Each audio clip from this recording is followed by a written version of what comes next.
Hello children, myself Ishwarchand Balichwal. Now we continuing our second chapter, polynomials. 0, that is root of a polynomial. Let px equal to x minus 1. The 0 of polynomial is obtained by equating it to 0. That is px equal to 0. Means we put the polynomial, whatever it is just equal to 0. Here the polynomial is x minus 1, so put x minus 1 equal to 0. So it become polynomial equation. So px equal to x minus 1 equal to 0. It is an equation. So we can solve transporting this 1 to right hand side. So we get x equal to 1. This is known as 0 or root of a polynomial. Okay. Next example. Let px equal to 7. Here this is a constant polynomial. But we can write this in this form. 7 into x raised to the power 0. Because we know any number having power 0 equal to 1. That's why x raised to the power 0 means 1. So 7 into 1 it become 7. So we can write 7 as 7 into x raised to the power 0. Put any value of x in it. Let's we put x equal to 2 in this polynomial. So by putting 2, p2 equal to 7 into 2 raised to the power 0, and 2 raised to the power 0 become 1 because a raised to the power 0 equal to 1. Okay, so 7 into 1 equal to 7. So after putting this value we not get the value 0. That's why this is not a 0. This is not a 0 of a polynomial, because it is necessary when we put the value of x in the polynomial, we must have to get the value of polynomial is 0. But here the value is 7. That's why in this case the constant polynomials, there have no zeros. Again we take p2 not equal to 0, so it has no zeros. What is the conclusion? A non-zero constant polynomial has no zero, as we seen here. Px equal to 7 is a non-zero constant polynomial, so it has no zero. Zero polynomial. If the polynomial is 0, then it is known as 0 polynomial. But we can write it in the form 0 into x raised to the power 0. Means x raised to the power 0 means 1, and 0 into 1 equal to 0. So it becomes 0. Let we put x equal to 2. We put x equal to 2 in this. We put 0 into 2 raised to the power 0. This become 1. So 0 into 1 equal to 0. So whatever we put the value of x, we always receive the value 0. So what does it mean? It means whatever value we put in this, all the values are zeros of this polynomial. But the polynomial is 0 polynomials. Okay.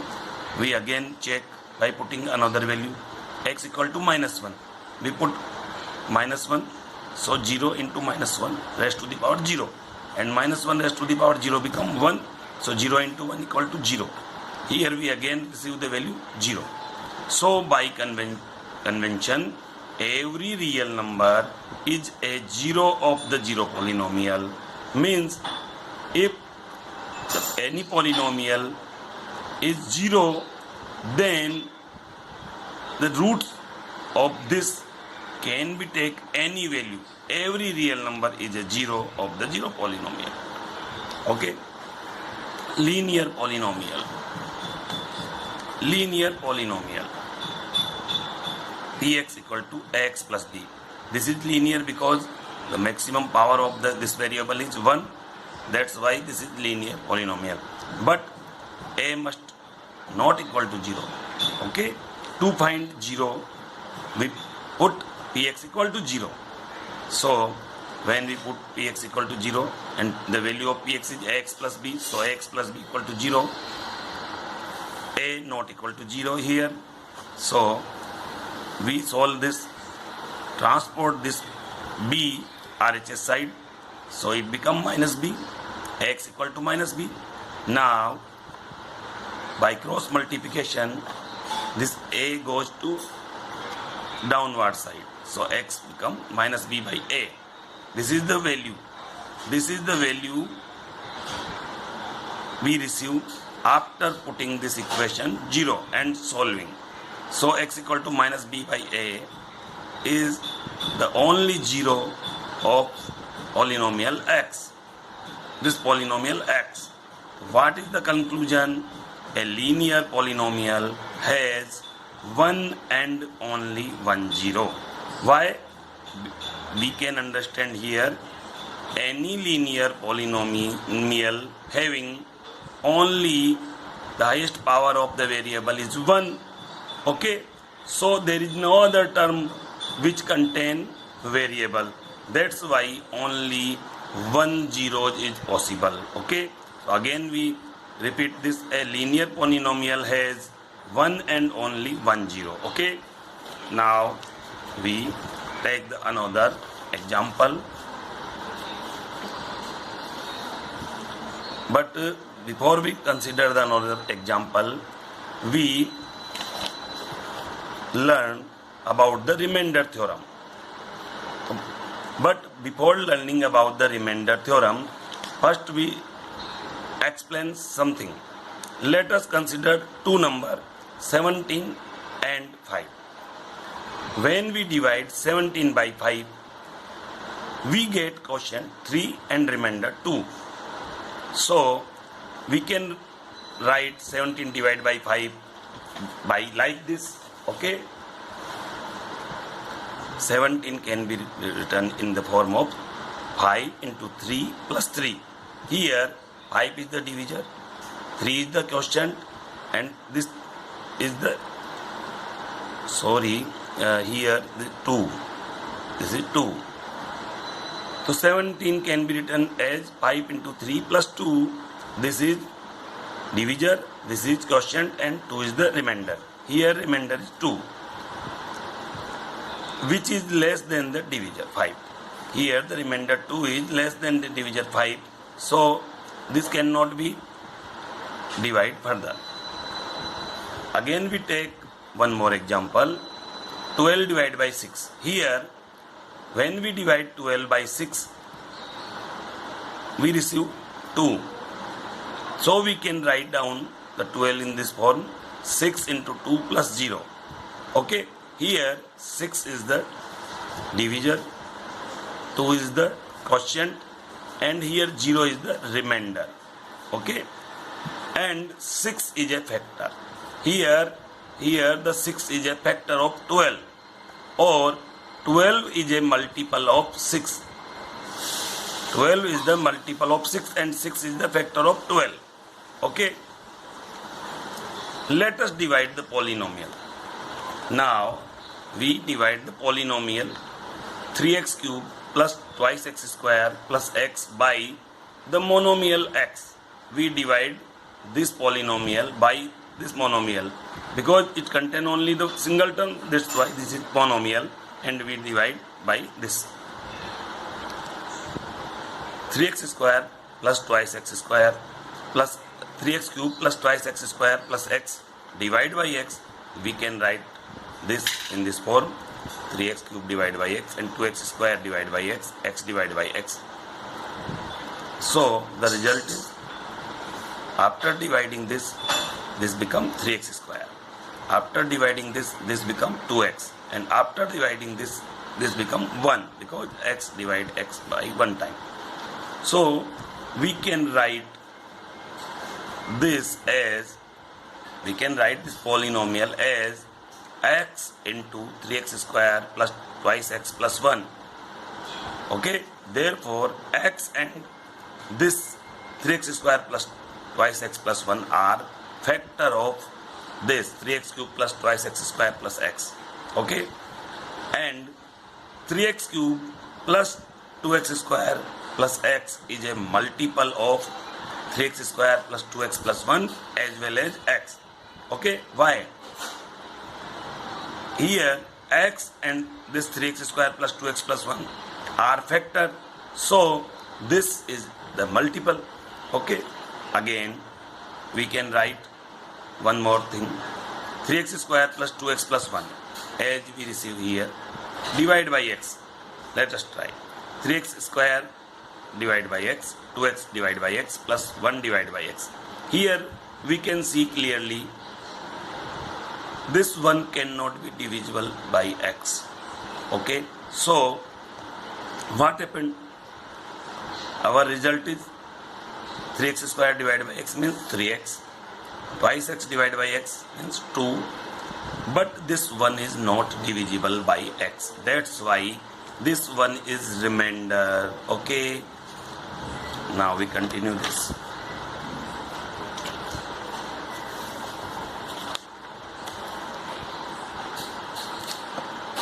So we can write this 3x square plus 2x plus 1 in the form of x into 3x plus 2 plus 1.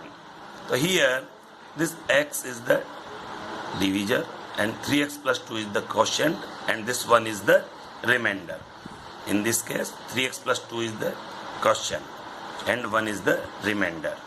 Okay, here x is not a factor of this 3x square plus twice x plus 1. Why? Because since the remainder is not 0.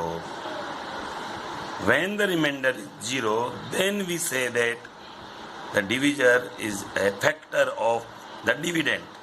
Okay, here this is dividend, this is the divisor and this is the quotient. Okay, but when we divide by this divisor, we received a remainder 1. That's why this x is not a factor of this. Okay, this is clear. Now we take one more example.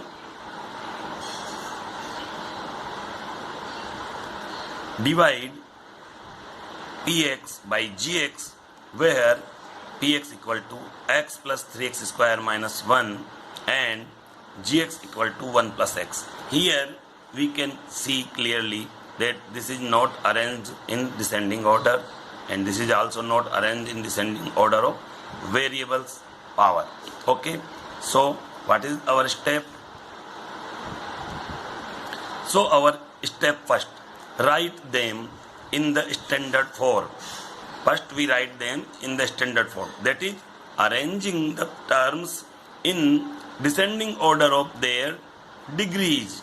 So dividend is become, here the highest term is highest power 2. We write down it first, then the x power 1 is the second term and then constant. Same we write down the divisor in the form x plus 1 because the highest power of variable is 1 and then constant. Okay, now next step, divide first term of dividend, that is 3x square, by the first term of the divisor, that is x. So here we divide 3x square by x, so this gives us 3x. Okay, because the one power of the x is cancelled with this x and 3x is left. This gives us the first term of the quotient. This is our first term of the quotient. So now we express is in the detailed form of division. Here 3x square plus x minus 1 is the dividend, x plus 1 is the divisor, and when we divide the first term of this dividend by the first term of the divisor, we receive 3x, which is the first term of quotient. So what we have to do? we multiply this first term of quotient by the divisor. Okay, this is our next step. Multiply divisor, that is x plus 1, by the first term of quotient, that is 3x, which we receive here. Okay, and write down whatever we receive. So when we multiply x plus 1 by 3x, we receive what? 3x into x, 3x square. 3x into 1, 3x. Okay, and subtract this product from dividend. Here this is the dividend, so we subtract this product from this. When we subtract anything, we have to change the sign. Here the plus sign, we change it with minus, and here the plus sign, we change it with minus. So this cancel out with this. Okay, here 3x having sign minus, and this is the bigger term, so result contains the sign minus, and 3x minus x. When we subtract 3x from x, we get minus twice x, and this minus 1. Now this remainder become the new dividend. How? Here we see clearly. Again we repeat. When we multiply this x plus 1 means divisor to the first term of quotient, we receive 3x square plus 3x. Now we put this term here and change the sign, so this cancel, and when we subtract this, we receive minus 2x minus 1. Okay, this minus 2x minus 1 is the remainder. Okay, so in step 4 what we have to do? Treat the remainder minus 2x minus 1, this 2x minus 1, as the new dividend. Okay, okay, divisor remains same, divisor is same always. Repeat step 2. Step 2 means as we proceed previously, same. Here the first term of the dividend is this, and the first term of the divisor is this. So we repeat the step second.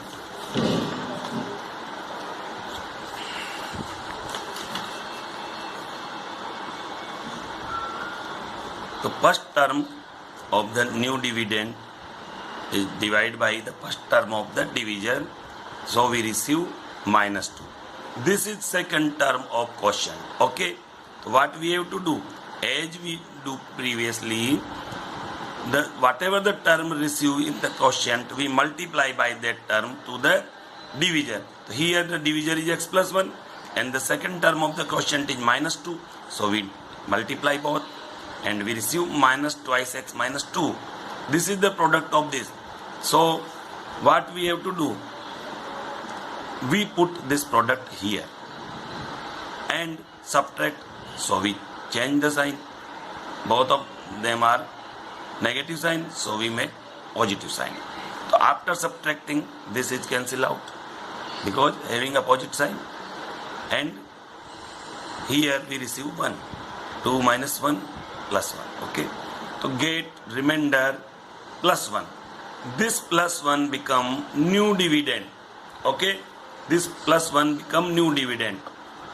But the degree of this, whatever we receive as a remainder, which become new dividend, this having the degree here 0, degree of this 0 is less than degree of divisor. Degree of divisor is x plus 1, so degree of divisor is 1, which is greater than this. So the degree of remainder is less. So this division not proceed further. So this new dividend becomes the remainder. Okay. So the conclusion, thus the quotient in full is 3x minus 2. Here the quotient is 3x minus 2 and the remainder is 1. Okay, this is our result. So we can write down this as 3x square plus x minus 1 equal to x plus 1 into 3x minus 2 plus 1. And what they are? This is our dividend This is our divisor, and this is our quotient, and this is our remainder. Okay, so again here we can express our division in this form. This is the dividend, and dividend equal to divisor into quotient plus remainder. Okay, always remember this.